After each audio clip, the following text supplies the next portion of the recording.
obtenir une forte puissance sans dureté et créer un piano d'une douceur et d'une transparence extrême, sans tension indésirable ni ghost notes, fait partie des défis centraux de la technique pianistique. Les orientations suivantes offrent une structure claire pour poursuivre le travail.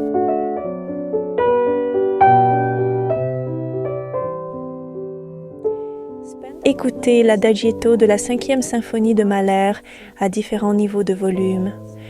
Observez comment le caractère du son évolue, la transparence et la délicatesse du pianissimo, ainsi que la densité, la plénitude et la saturation du fortissimo.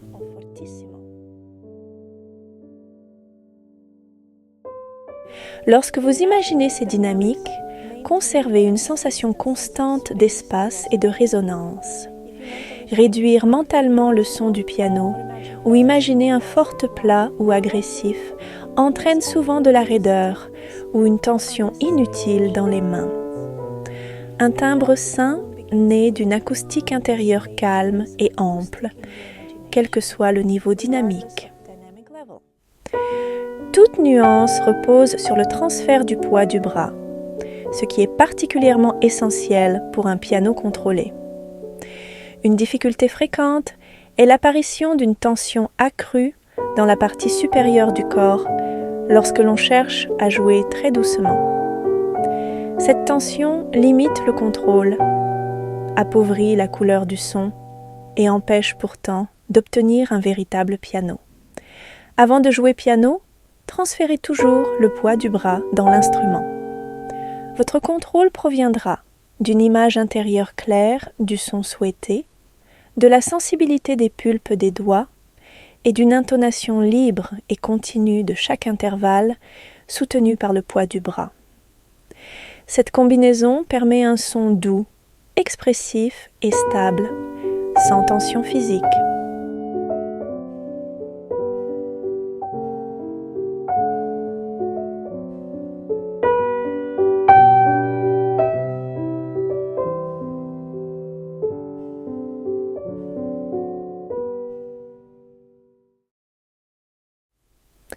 Comme pour l'harmonie, il est important pour nous que la pratique mentale reste simple, claire et dépourvue de tout élément superflu.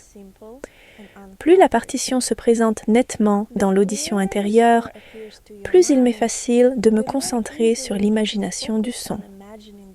Dans le travail de la dynamique, il s'agit donc de préciser ce qui est déjà écrit plutôt que d'ajouter de nouvelles indications. Il n'est nécessaire d'introduire des marques supplémentaires que lorsque l'intention originale manque de clarté, par exemple dans des passages comportant de larges crescendo ou diminuendo. Évitez de modifier mentalement votre niveau dynamique chaque fois qu'apparaissent les indications de nuance. Bien souvent, ces indications de nuance ne font que refléter l'évolution naturelle de la couleur du son dû à un changement d'harmonie, un timbre légèrement plus lumineux, plus résonnant ou plus tendu. Ils peuvent aussi indiquer une mise en relief expressive du phrasé, où les éléments les plus importants émergent avec un peu plus de luminosité et d'expressivité. Ces variations subtiles d'intensité naissent spontanément du phrasé et de l'intonation, sans altérer le niveau dynamique global dans votre imagination sonore. Il est préférable de garder vos annotations simples et lisibles. L'objectif est la clarté, non la complexité. Mettez en évidence les nuances déjà présentes afin qu'elles demeurent visibles et mentalement actives. Rayez les indications vagues telles que crescendo ou diminuendo et remplacez-les par les nuances précises souhaitées pour chaque mesure ou section. Supprimez les indications de nuances, sauf lorsqu'elles commencent et se terminent par des nuances clairement indiquées. Considérez-les alors comme de véritables transitions dynamiques et précisez les nuances exactes, comme dans tout passage de crescendo ou diminuendo.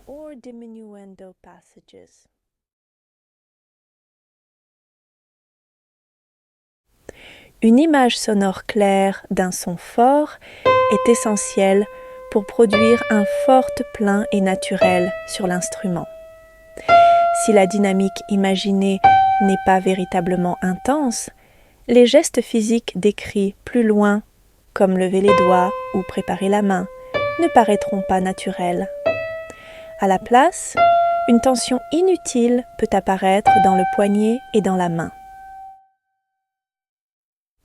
Pour vérifier si le son que vous imaginez est suffisamment puissant, essayez ceci. Imaginez un intervalle avec une couleur du son pleinement saturée, fortissimo, tout en transférant le poids du bras, puis commencez à chanter le son imaginé.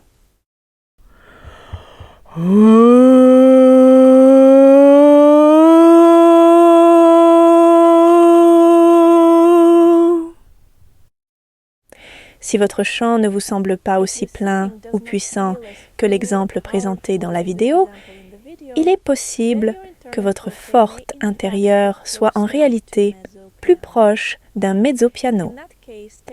Dans ce cas, prenez le temps d'élargir progressivement votre imagination dynamique et laissez le son se déployer. Rappelez-vous que perdre la perception du mouvement horizontal du son dans l'audition intérieure conduit souvent à un toucher plus vertical, plus dur ou trop accentué. Établir une relation solide entre votre son intérieur et votre toucher physique demande de la patience. Avec une pratique régulière, les mains s'adaptent peu à peu à ce que vous imaginez et répondent avec davantage de clarté et de facilité.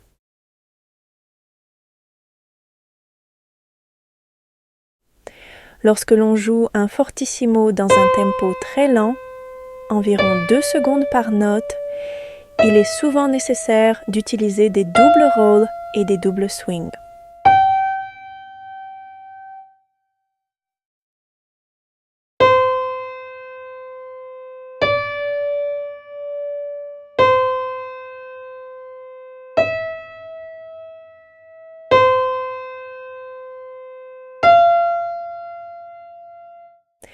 À un tempo légèrement plus rapide, le second rôle d'un double rôle tend à se resserrer et à prendre une forme plus elliptique.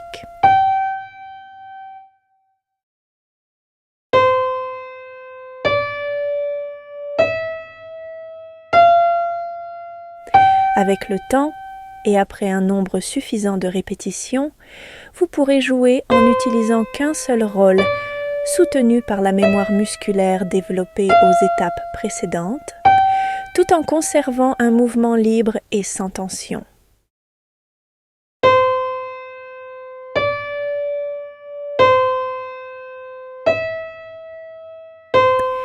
Il est également important d'ouvrir la main, en levant les doigts, avant de jouer la note suivante. Cela empêche l'accumulation de tension et permet au geste de refléter pleinement la dynamique du fortissimo imaginé. Cela constitue aussi un exercice utile pour renforcer les muscles des doigts et de la paume. Lever les doigts doit être ressenti comme un étirement rapide et sain, prenant naissance dans la paume et non comme un mouvement isolé du reste de la main.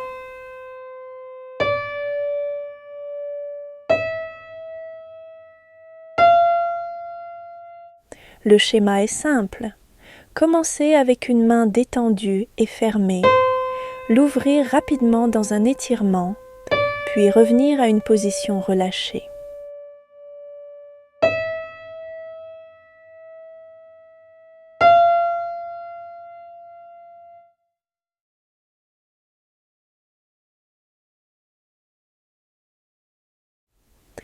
Relâchez la tension avec le premier rôle plus petit. Au sommet du second rôle, plus large, ouvrez la main. Jouez la note suivante au point inférieur de ce second rôle.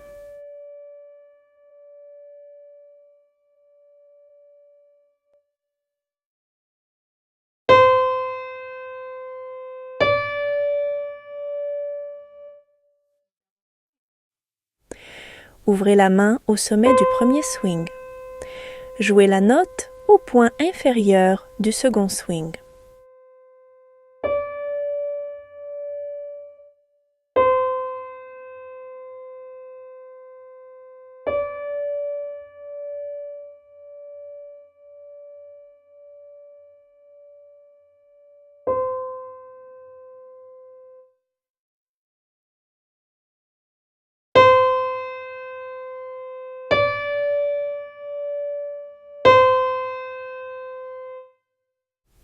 Dans les deux cas, double rolls et double swing, il est utile de compter 1 et 2 lorsque vous jouez la note, puis et au moment d'ouvrir la main à l'aide du mouvement du poignet. L'ouverture de la main doit être rapide, non progressive, ainsi le geste demeure libre, puissant et en accord avec le forte imaginé.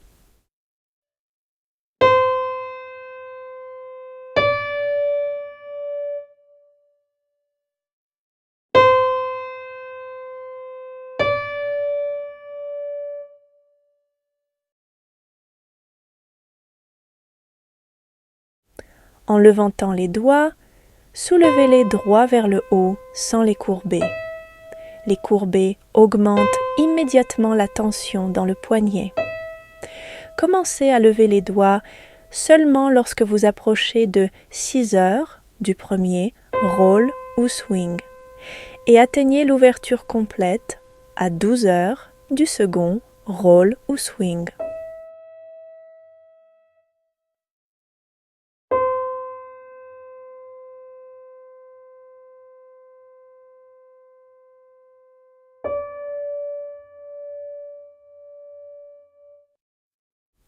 Si les doigts se lèvent trop tôt ou trop tard, la main se tend et le mouvement perd sa liberté naturelle.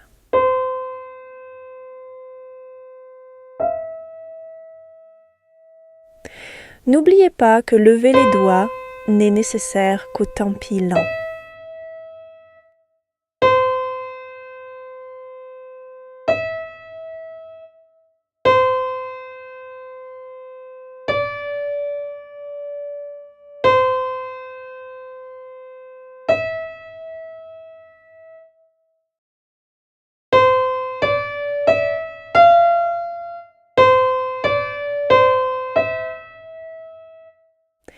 Après chaque note, laissez la main se relâcher complètement.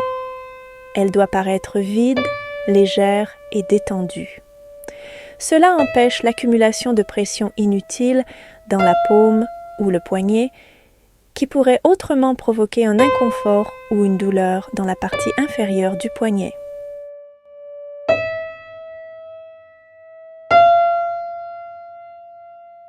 Une main pleinement détendue s'ouvrira également de manière plus naturelle et avec une amplitude plus grande. Si la main n'est pas suffisamment détendue, lever les doigts paraîtra forcé et faible.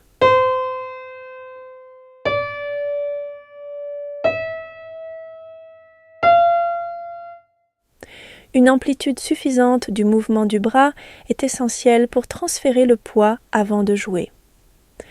Relevez légèrement les coudes en vous penchant un peu en arrière, puis laissez-les descendre en revenant vers l'avant. Ainsi, la puissance imaginée du son, ainsi que le poids du bras, se transmet librement au clavier. Si le mouvement du bras est trop limité, le résultat sera un son dur et un possible inconfort dans la partie inférieure du poignet.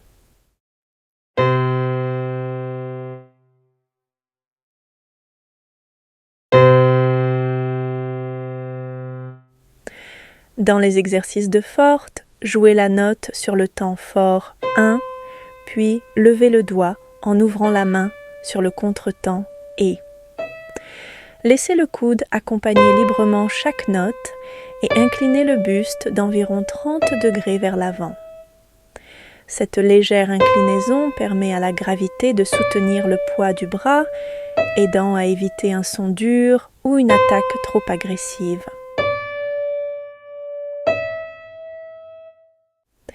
Gardez à l'esprit ce qui suit. Plus votre imagination du son est vaste et précise, plus le mouvement de votre poignet doit être ample. Le geste physique reflète l'échelle et la résonance du son imaginé. Le fortissimo est souvent lié à des traces émotionnelles, de réactions de tension habituelles, des empreintes d'expériences émotionnelles passées, demeurées, inscrites dans le corps. Beaucoup ont entendu un jour « joue plus fort mais sans dureté », une indication qui provoque facilement confusion et tension. Avec le temps, cela peut conduire à l'habitude inconsciente de retenir une tension excessive en jouant forte, limitant ainsi le mouvement naturel du poignet. Cette réaction est compréhensible et sa transformation demande du temps. Soyez patiente tandis que vous développez de nouvelles sensations internes et de nouvelles associations pour le forte. Pour l'instant, rappelez-vous doucement que vos mains demeurent légères, vides, faibles et libres, même dans la dynamique la plus forte. Paradoxalement, un forte vraiment résonnant ne provient pas d'un effort musculaire. Il naît de l'imagination du son, de l'intonation et du transfert naturel du poids du bras. Si vous ressentez encore une forme de limitation ou un manque de liberté, le volume 3 montrera comment la posture et un état énergétique juste soutiennent un forte sein. Une fois ces éléments intégrés, l'expérience du forte devient à la fois puissante et légère, de manière stable et durable.